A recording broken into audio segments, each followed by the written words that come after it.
Ohun tí a ó máa gbé yẹ̀wò lónìí ni ọ̀rọ̀ arọ́pò orúkọ ní eléyìí tí olóyìnbó ń pè ní pronoun.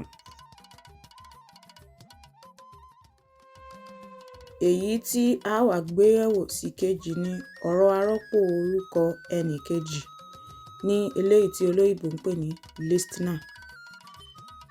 Ọ̀rọ̀ arọ́pò orúkọ ẹnì kejì léyìí tí í ṣe ẹni tó ń gbọ́rọ̀.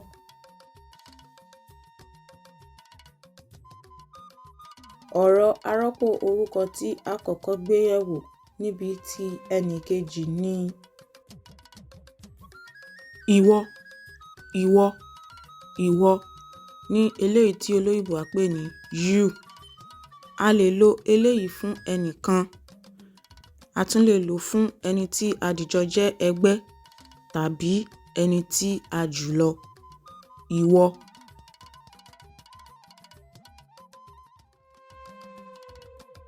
Fún àpẹẹrẹ, ìwọ ní nǹkan ìṣeré, ìwọ ní nǹkan ìṣeré, ìwọ ní nǹkan ìṣeré.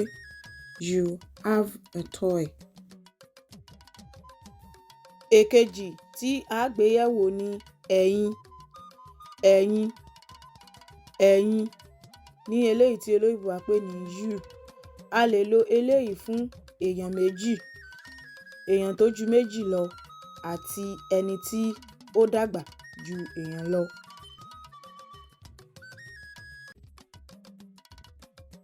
Àpẹẹrẹ eléyìí ni ẹ̀yin ní owó, ẹ̀yin ní owó, ẹ̀yin ní owó. You have money. Ẹ̀yin ní owó.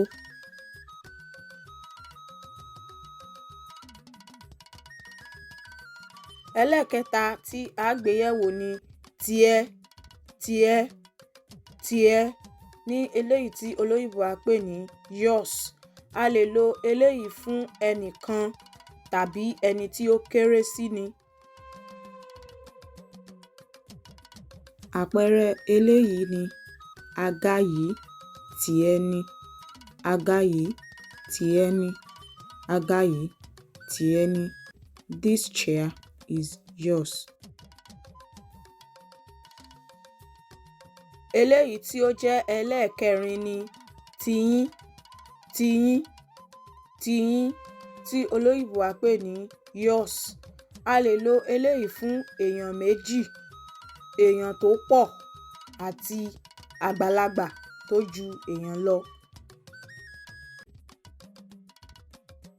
Àpẹẹrẹ eléyìí ni oúnjẹ yìí tiyín ni, oúnjẹ yìí tiyín ni, oúnjẹ yìí tiyín ni. The food is yours. Oúnjẹ yìí tiyín ni. Ẹ ṣé púpọ̀ tí ẹ̀ ń wò wá. Ẹ ṣé púpọ̀